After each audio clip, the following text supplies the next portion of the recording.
നമസ്കാരം, എല്ലാവർക്കും ആമീസ് ഫുഡ് കോർട്ടിലേക്ക് സ്വാഗതം. എൻ്റെ പേര് സുമിത. അപ്പോൾ ഇന്ന് നമ്മൾ ഉണ്ടാക്കുന്നത് വളരെ ടേസ്റ്റി ആയിട്ടും അതേപോലെ വളരെ ഹെൽത്തി ആയിട്ടുള്ളൊരു റെസിപ്പി ആയിട്ടാണ് വന്നിരിക്കുന്നത്. കപ്പ വെച്ചിട്ടുള്ള ഒരു പുഴുക്കാണ്. വളരെ ടേസ്റ്റിയാണ്, അതേപോലെ വളരെ ഈസി ആയിട്ട് ഉണ്ടാക്കാം. അപ്പോൾ അതെങ്ങനെയാണ് ഉണ്ടാക്കുന്നതെന്നും കൂടി നമുക്ക് നോക്കിയാലോ. കപ്പപ്പുഴുക്കിന് വേണ്ടിയിട്ട് ഞാനിവിടെ എടുത്തിരിക്കുന്നത് 1 കിലോ കപ്പയാണ്. അപ്പോൾ അത് ഇതേപോലെ തൊലിയൊക്കെ കളഞ്ഞ് നല്ല പോലെ വാഷ് ചെയ്തതിന് ശേഷം ചെറുതായിട്ട് കട്ട് ചെയ്തെടുത്തിരിക്കുന്നതാണ് കേട്ടോ. ഇനി ഇത് നമുക്ക് വേവിച്ചെടുക്കണം. അപ്പോൾ അതിന് വേണ്ടിയിട്ട് വെള്ളം അടുപ്പത്ത് വെക്കാം.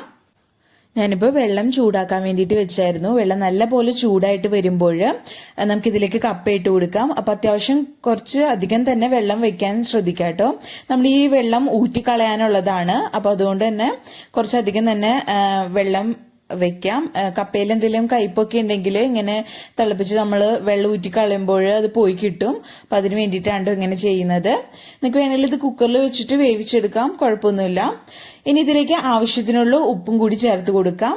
അതിനുശേഷം ഒന്ന് ഇളക്കി ഒന്ന് മിക്സ് ചെയ്തിട്ട് നമുക്കിത് മൂടി വെച്ചിട്ട് ഒരു മീഡിയം ഫ്ലെയിമിൽ ഇട്ടിട്ടൊന്ന് നല്ല പോലെ ഒന്ന് വേവിച്ചെടുക്കാം കേട്ടോ. അപ്പം ഇടയ്ക്ക് ഇതൊന്ന് തുറന്നു നോക്കിയിട്ട് ഇളക്കി കൊടുക്കാൻ മറക്കരുത്. വെന്തുണ്ടോന്ന് ഇടയ്ക്കൊന്ന് ചെക്ക് ചെയ്യണം കേട്ടോ. അപ്പം ഇത് നമുക്ക് മൂടി വെക്കാം. എന്നിട്ട് നല്ല പോലെ ഒന്ന് വേവിച്ചെടുക്കാം. കപ്പ വെന്ത് വരുന്ന സമയം കൊണ്ട് നമുക്ക് ഇതിലേക്ക് വേണ്ടിയിട്ടുള്ള തേങ്ങയുടെ അരപ്പ് റെഡിയാക്കി എടുക്കാം. അപ്പം അതിന് വേണ്ടിയിട്ട് മിക്സഡ് ജാർ എടുത്തിട്ടുണ്ട്. അതിലേക്ക് ഞാനിപ്പോൾ അരമുറി തേങ്ങ ചിരകിയതാണ് കേട്ടോ ചേർത്ത് കൊടുക്കുന്നത്. തേങ്ങ എന്തോരം ചേർക്കുന്നോ അത്രയ്ക്കും ടേസ്റ്റ് ആണ്. അപ്പം നമ്മൾ 1 കിലോ കപ്പയ്ക്ക് വേണ്ടിയിട്ട് അരമുറി തേങ്ങ ചിരകിയതാണ് എടുത്തിരിക്കുന്നത്. അത് നമുക്ക് മിക്സിയുടെ ജാറിലേക്ക് അങ്ങ് മുഴുവനെ പഴങ്ങ് ഇട്ട് കൊടുക്കാം. ഇനി ഇതിലേക്ക് നമുക്ക് 2 തണ്ട് കറിവേപ്പില ചേർത്ത് കൊടുക്കാം കേട്ടോ. അതേപോലെ തന്നെ ചുവന്നുള്ളി ചേർത്ത് കൊടുക്കാം. ഞാനിപ്പോൾ ഒരു 4 ചുവന്നുള്ളിയാണ്, അത്യാവശ്യം വലുപ്പത്തിലുള്ള ചുവന്നുള്ളിയാണ് കേട്ടോ എടുത്തിരിക്കുന്നത്. അതും കൂടി ഇട്ട് കൊടുക്കാം. പിന്നെ ഇതിലേക്ക് 2 വലിയ വെളുത്തുള്ളി ചേർത്ത് കൊടുക്കാം. പിന്നെ ഇതിലേക്ക് ചേർത്ത് കൊടുക്കേണ്ടത് 3 പച്ചമുളകാണ്. അത് നിങ്ങളുടെ എരിവിനനുസരിച്ച് ചേർത്ത് കൊടുക്കാം കേട്ടോ. അപ്പോൾ അത്യാവശ്യം വലുതാണ് ഞാൻ എടുത്തിരിക്കുന്നത്. അതൊന്ന് കട്ട് ചെയ്തിട്ട് ഇട്ട് കൊടുക്കാം. പിന്നെ ഇതിലേക്ക് ഒരു 1/2 ടീസ്പൂൺ അളവിൽ നല്ല ജീരകമാണ് കേട്ടോ, അതും കൂടി ചേർത്ത് കൊടുക്കാം.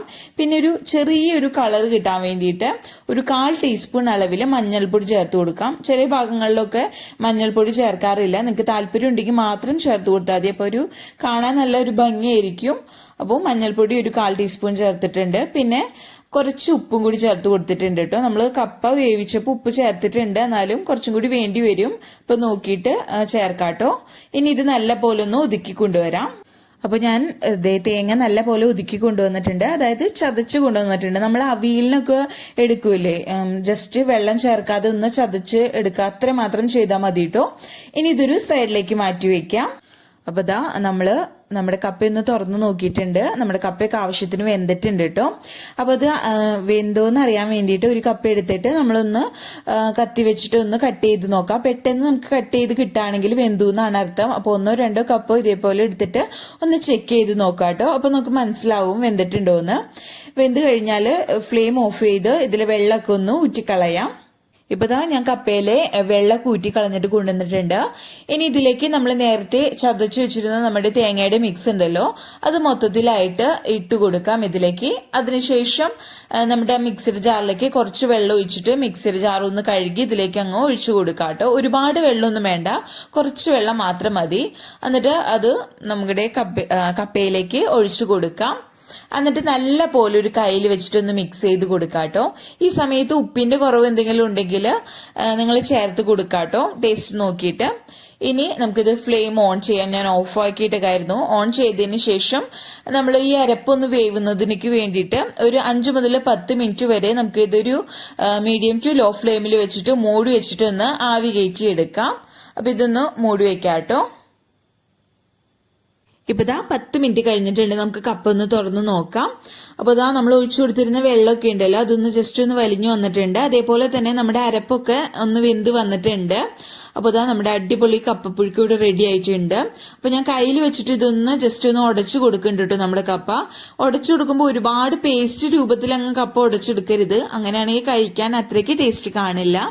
അപ്പോൾ കപ്പ ഇടയ്ക്ക് നമുക്ക് കടിക്കാൻ കിട്ടണം, ആ ഒരു രൂപത്തിൽ വേണം നമ്മളിത് ഉടച്ചെടുക്കാൻ വേണ്ടിയിട്ട്. കണ്ടില്ലേ, ഈ ഒരു രീതിയിൽ ഉടച്ചെടുക്കാം. ഇനി ഇതിലേക്ക് മെയിൻ ആയിട്ട് നമുക്ക് അവസാനമായിട്ട് 2 ഇൻഗ്രീഡിയന്റ് കൂടി ചേർക്കാനുണ്ട്. വേറൊന്നുമല്ല, കൈ നിറച്ച് നമ്മൾ കുറച്ച് കറിവേപ്പില ഇങ്ങോട്ട് എടുക്കാം. എന്നിട്ട് കയ്യിൽ വെച്ചിട്ടൊന്ന് ഞെരടിയിട്ട് ഇതിലേക്ക് ഇട്ട് കൊടുക്കാം. അതേപോലെ തന്നെ പച്ച വെളിച്ചെണ്ണയും കൂടി ഇതിലേക്ക് ഒഴിച്ചു കൊടുത്തിട്ട് നല്ല പോലെ ഒന്ന് മിക്സ് ആക്കാം. അതിനുശേഷം നമുക്ക് ഫ്ലെയിം ഓഫ് ചെയ്യാം കേട്ടോ. അപ്പൊ ഇത്രയും കൂടി ഉള്ളൂ. ഈ 2 ഇൻഗ്രീഡിയൻറ്റും കൂടി ചേർക്കുമ്പോഴാണ് നമുക്ക് ആ റിയൽ ടേസ്റ്റ് കിട്ടുള്ളൂ കപ്പപ്പുഴുക്കിന്റെ. അപ്പോൾ നിങ്ങൾ ഇതൊന്ന് ട്രൈ ചെയ്ത് നോക്കാട്ടോ. വളരെ ഈസിയാണ് ഉണ്ടാക്കാൻ വേണ്ടിയിട്ട്, അതേപോലെ ഹെൽത്തി ആണ്, അതേപോലെ വളരെ ടേസ്റ്റിയാണ്. അപ്പോൾ വളരെ എളുപ്പമാണ് ഉണ്ടാക്കാൻ വേണ്ടിയിട്ട്. എല്ലാവർക്കും വീഡിയോ ഇഷ്ടപ്പെട്ടെന്ന് വിചാരിക്കുന്നു. ഇഷ്ടപ്പെട്ടാൽ ലൈക്ക് ചെയ്യുക, അതേപോലെ ഫ്രണ്ട്സും റിലേറ്റീവ്സിനും ഒക്കെ വീഡിയോ ഷെയർ ചെയ്യാനും മറക്കരുത്. ആദ്യമായിട്ട് വീഡിയോ കാണുന്നവർ ആരെങ്കിലും ഉണ്ടെങ്കിൽ ചാനൽ സബ്സ്ക്രൈബ് ചെയ്യാനും മറക്കരുത് കേട്ടോ. അപ്പോൾ ഇത് എല്ലാം ചേർത്തതിന് ശേഷം നമ്മളൊന്ന് ഇളക്കി മിക്സ് ചെയ്യാം. അതിനുശേഷം നമുക്ക് ഫ്ലെയിം ഓഫ് ചെയ്തിട്ട് ഇത് സെർവ് ചെയ്യാവുന്നതേ ഉള്ളൂ. നമുക്ക് വേണമെങ്കിൽ ചിക്കൻ കറിയുടെ ഒപ്പോ അതല്ലെങ്കിൽ മീൻ കറിയുടെ ഒപ്പം ഒക്കെ കഴിക്കാൻ നല്ല അടിപൊളി പുഴുക്കാണ് കേട്ടോ. വളരെ ഈസിയാണ്. അപ്പോൾ എല്ലാവർക്കും വീഡിയോ ഇഷ്ടപ്പെട്ടെന്ന് വിചാരിക്കുന്നു. അപ്പോൾ അടുത്ത അടിപൊളി വിഭവമായിട്ട് വരുന്നത് വരയ്ക്കും ബൈ. താങ്ക്